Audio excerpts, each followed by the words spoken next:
Hello everybody, welcome to Palworld. This video will also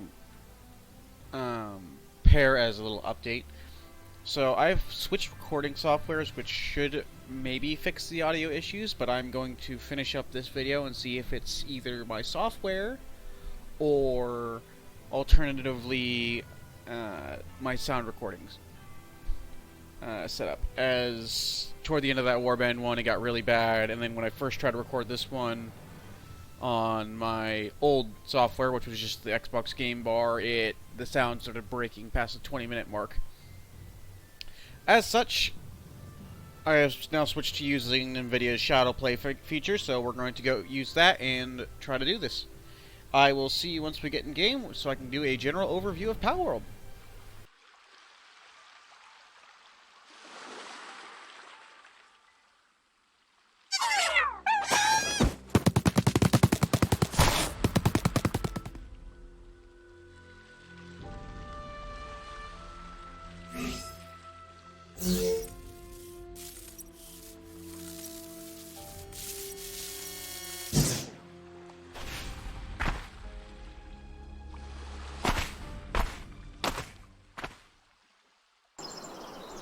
Hello everybody, and now welcome back in. This is the spawn area. I don't believe you can actually build in it, but it looks fairly nice. If you're playing single player, you will spawn here no matter what, but in the multiplayer lobbies, you can choose to spawn elsewhere. So, let's go over the first thing of major importance here, fast travel locations. Fast travel locations are everything in this game. Otherwise, walking takes ages and stamina. It gives you tech points and opens up the fast travel point for you. There's also these NPCs that you can talk to usually get free items. You can only do it once, but it's handy to get a little bit of free items. Like in that case, I got 10 wood for just talking to them. Not going to go over the dialogue as I'm going through this.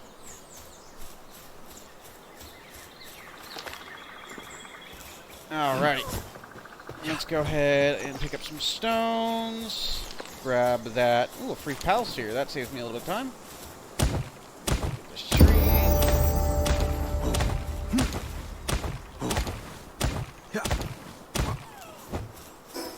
Let's go down the tech tree, unlock the pal sphere, unlock the pal box. Let's go ahead and build the... Why is it not allowing me to build a programmable workbench?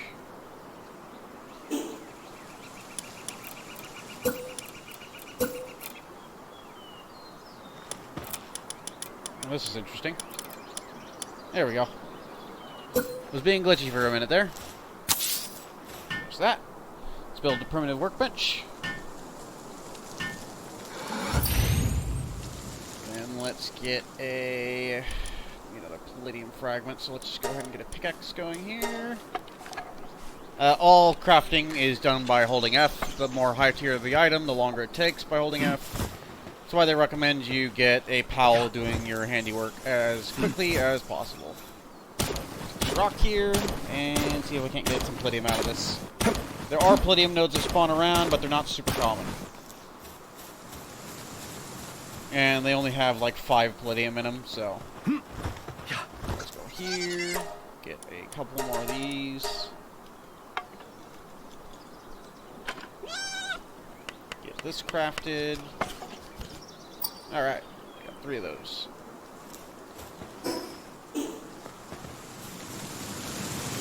So let's go ahead and go and grab a Catvia if I can find one.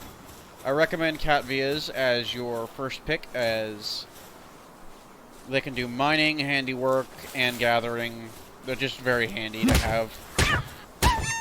The other starting area pals are of less quality. The chickpea can do next to nothing, and the lamp ball can't attack anything without stunning itself. So, okay, now that we've got the Catvia, as you see in the bottom right there, it popped up with their traits, the XP bonus, which you can keep getting an XP bonus on them until you capture 10 of them. But you can also view all their stats by clicking on them in the party menu. As you see here, it has its 2 traits. It can go up to 4, I believe, In this case, the cat vias all have the one negative trait of Coward, which reduces their attack power. In this case, its secondary trait is Veil of Darkness, which increases dark damage. Since it doesn't have any dark attacks, it doesn't do anything at the moment. And then it also has its partner skill. In this case, the cat via increases your carry weight. And then you can see what it can do down here: handiwork, gathering, mining, transporting. Then you have its stats here. It's Sanity. And its status. This one has a major injury right now, so I can't really use it for anything at the moment. But I'm going to get some more materials so we can get the most important item. Let's go mine some more stone here.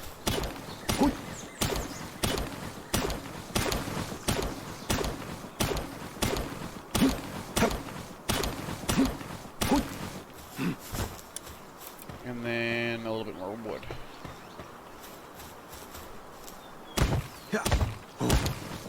Getting wood with your fist isn't very efficient, but I don't have an axe at the moment. Alright, this is the most essential building in the entire building list. And that is the PAL box. It acts both as your base marker and as your storage for PALs. See here, I can drive Catvia and assign them to the station. Next, base upgrade. As you can see here, you work on one item at a time, and it'll increase your level, allowing you to place more PALs within. For now, let's go into the tech tree here and unlock PAL beds, wooden chests, foundations, shoddy bed, the parabench, and campfire. These are all the essentials to just get started. Alright, let's work on crafting an axe quickly. 5 wood. So then I'm not having to rely so heavily on that.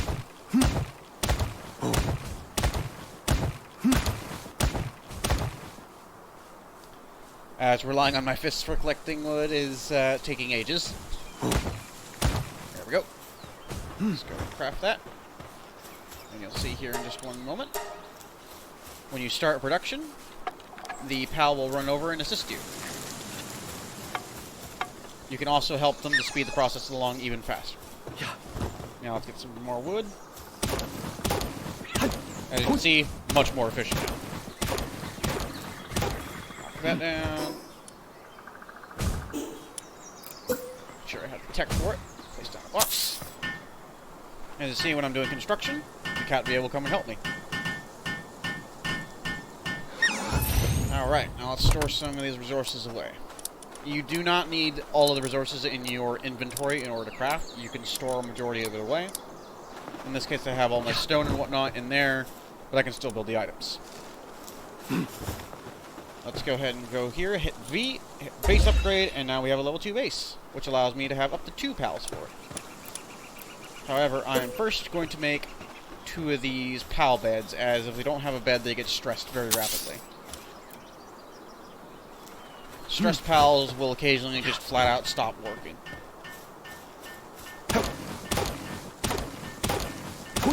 Wood here.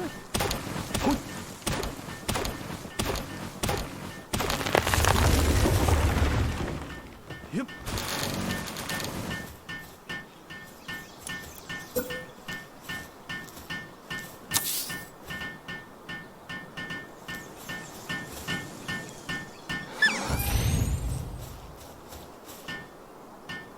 As you saw there, it dropped by 8 seconds once both me and Catvia started working on it, as the more constructors you have, the faster it'll be built. Alright, now that I got 2 beds, let's go ahead and capture another PAL. And I'll capture this lamp ball. As while their attack is completely just terrible, they can do construction and handiwork. Let's capture one of those. Perfect.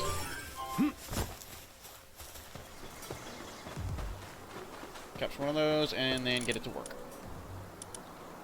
However, due to its major injury there, it is going to go and lay down for a bit to heal.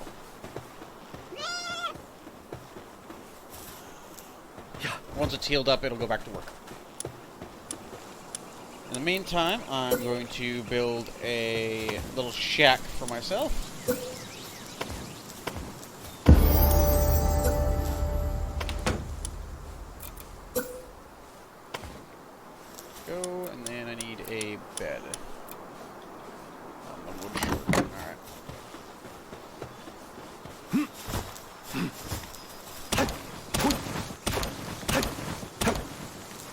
I know the marker at the bottom is telling me to assign stats, but I'm going to hold off on that until after I got my bed down. Mouse wheel to rotate, left click to place. If you hit right click, you will just keep placing them. As you can see again here, 20-second build time. If the cat via makes it over here in time, it'll drop significantly.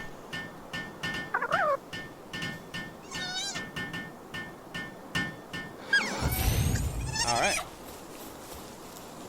And with that now done, I can go over here and upgrade the base again. Which allows up to 4 pals to work here. Well, in this case, 3 pals, excuse me. Alright, next down the list, we will get the feed box. And cloth researched. And now we'll go into the stats. I recommend for all of your early stats to just dump that all into weight. As toward the mid-game, you will be wishing you invested in weight. Increases your carry capacity as there is an overburdening mechanic.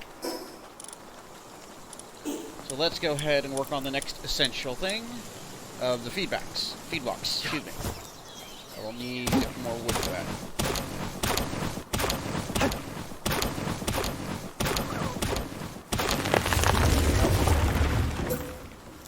This is essential to every camp you have, as this is the only real efficient way to feed your pals that are working. If you don't feed them, their sanity drops rapidly.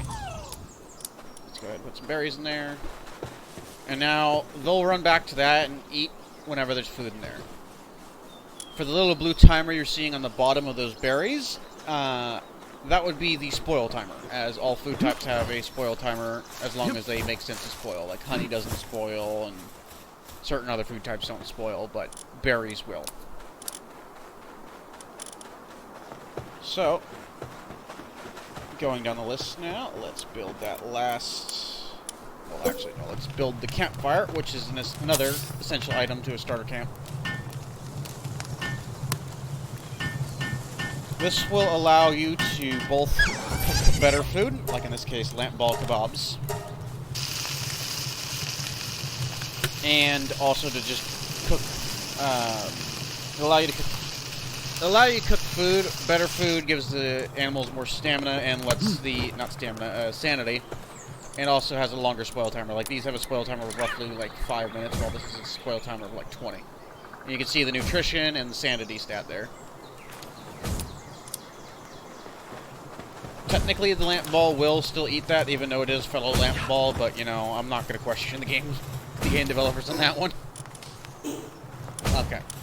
Going further down the list, we're going to get a repair bench up. You'll want to get this up as soon as possible, as it is the only way to fix your tools.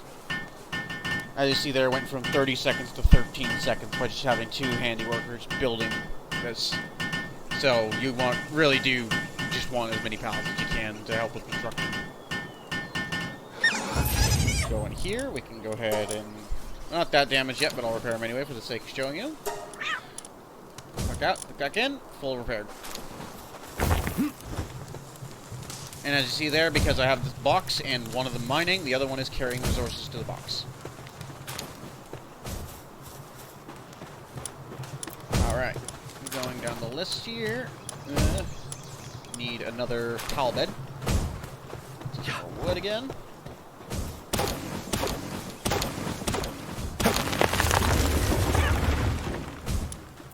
Get this over here. Pop it down.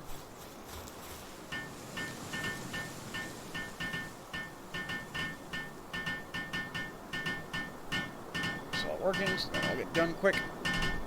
Perfect. Now again, back to the pop box for an upgrade, and now I could have more. You'll want to upgrade your initial PAL box until you can get to the point where you can have more than one before you really go moving places. This case, alright. So the next one's going to take a bit longer, as normally it's easy when you've got ranches researched, but I don't have those available yet.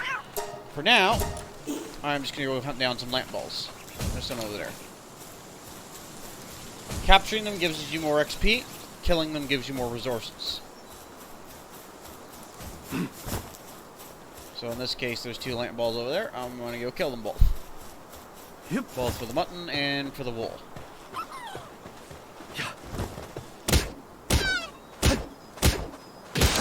White numbers are standard hits, red numbers are crits.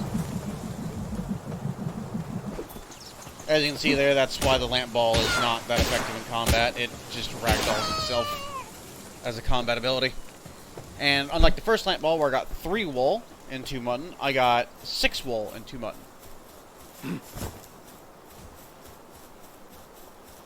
So let's go ahead and head back now.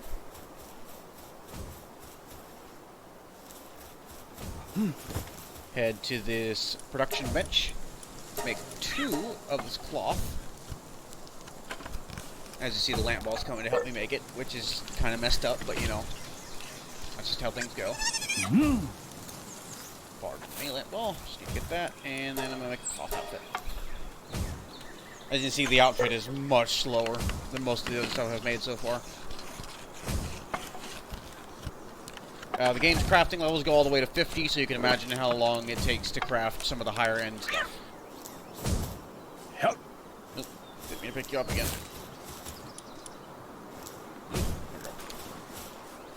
Now we got some basic clothes and a camp.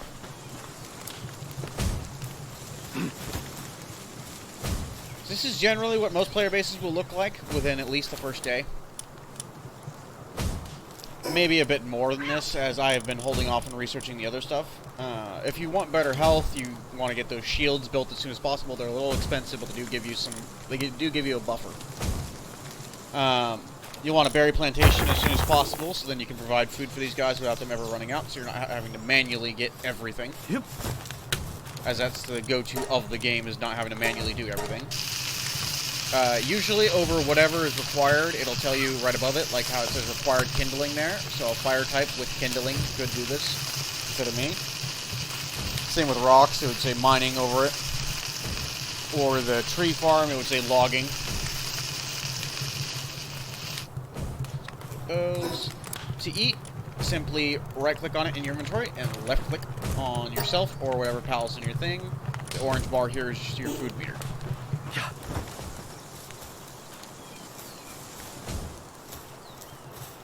Alright.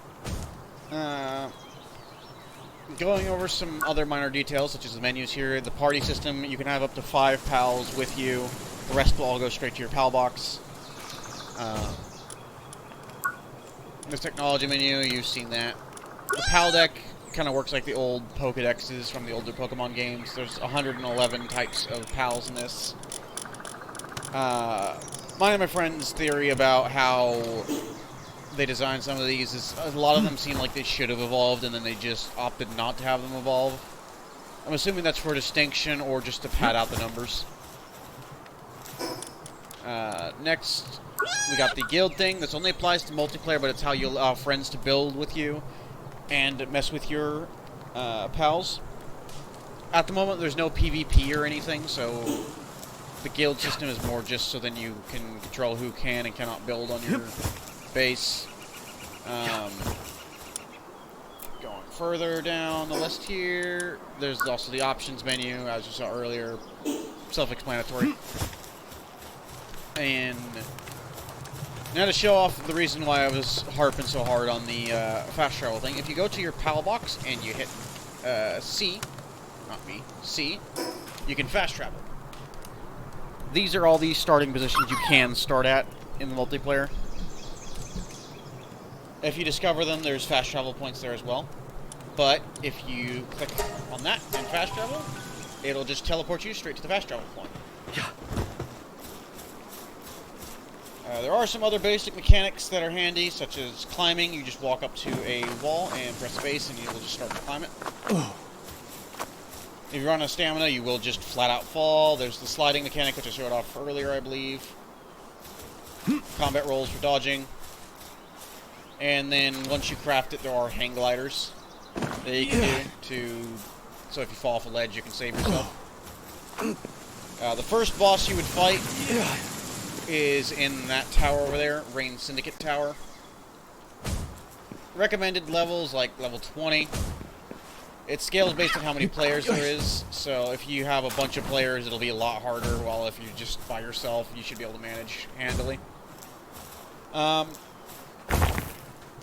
not going to get into any of the controversy stuff people have said about the game. It's just not enough time in the world to bother with that. There also are concerns from people about Nintendo lawsuiting them, but honestly, a lot of us kind of doubt it. As frankly, the PALs are distinct enough that they can probably get away with it by saying it's a parody. Let's go ahead and sleep. That's the time. Morning. Alright. So the tutorial on the top right you'll probably want to follow initially, but it doesn't really hold your hand past the initial tutorial. Once you pass then, you're kind of free to do whatever. It'll tell you to take out Rain's tower, and you can just sit on that for a while. There's no time limit on any of it.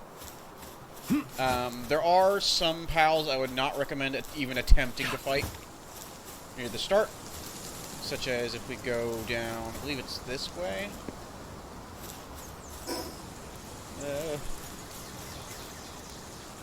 It's way down the hill down there. There's a big old mammoth type pal. It's level 35. It will one-shot you if you're low enough level. So let's go ahead and make our way down there so I can show that off real quick.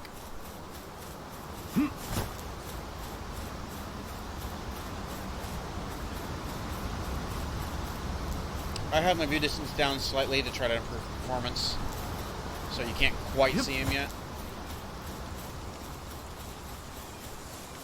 He's considered an area boss, so he has a guaranteed spawn. Keep on going. There's elk over there, there's a bird there. I just see the level 11. They will, unless you've gotten a decent amount of pals, those will shrek you. As you see there, he's level 38, Memorest. You won't do basically anything to him in the early game. Now on to some minor details, or tips and tricks, I guess. Literally just have your pals do a majority of your work. If you're doing a lot on your own, you're playing the game wrong.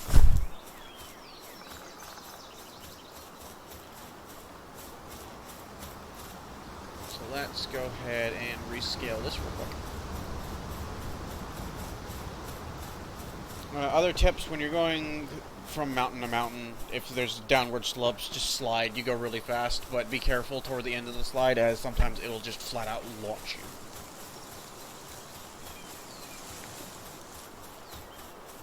Going into one other mechanic that is in the interest of everybody who plays, there is the statues. That effigy you see there. Something green. Swing across here. Some stamina back. You find these around the world, randomly scattered. You collect them, and then once you get a structure called the Statue of Power, you can increase your capture rate. So if you have a low capture chance, it'll somewhat buff the capture chance. It doesn't register it properly when you're throwing the ball. I believe that's a bug at current. But once you hit them with it, it'll change it. Like, once you get to a certain level, I think you'll get an extra 20% just from capture bonus from having enough effigies. There's no level limit on them. You can just grab them as often as you find them. It's just in some of the areas they'll be harder to get to, because unlike this first area where everything pretty much runs away from you as soon as you get nearer. Case in point. How can I do it?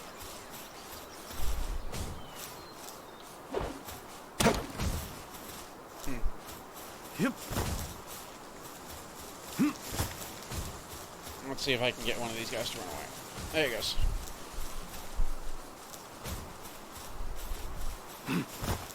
Normally the lamp balls run from you. I don't know why they're not running anymore, but in general, in this first area, they generally run away from you. Higher level ones sometimes won't. And then once you get to certain areas, they will flat out just attack you upon seeing you. So I'd recommend, if you're looking for those effigies, if you're going into higher level areas with stuff that wants to attack you, just duck and cover. stealth around as best you can, or travel at night. There will be night monsters, night pals out during nighttime, but you can avoid them if you play your cards right. And then my final pro tip here is near the start area, right next to where I put my base, down here. There is both a journal thing for story. I don't really read them, but you can have them. And generally, unfortunately for me, my RNG was bad, but normally there is a chest right here. The chests give you gold, arrows, and pal spheres generally. They can also occasionally give you other stuff for higher level ones, or copper keys. Some chests require different kinds of keys. They'll generally tell you on the prompt. Other than that, though, I've got a general base up here. I don't have a berry plantation or anything like that, but I'm sure you guys can figure out how that works. But this has been an overview of Palworld. If you guys like this, be sure to like and subscribe. And if you want to be so generous, consider donating to my Patreon, which is linked to my channel links. Other than that, have a very good day.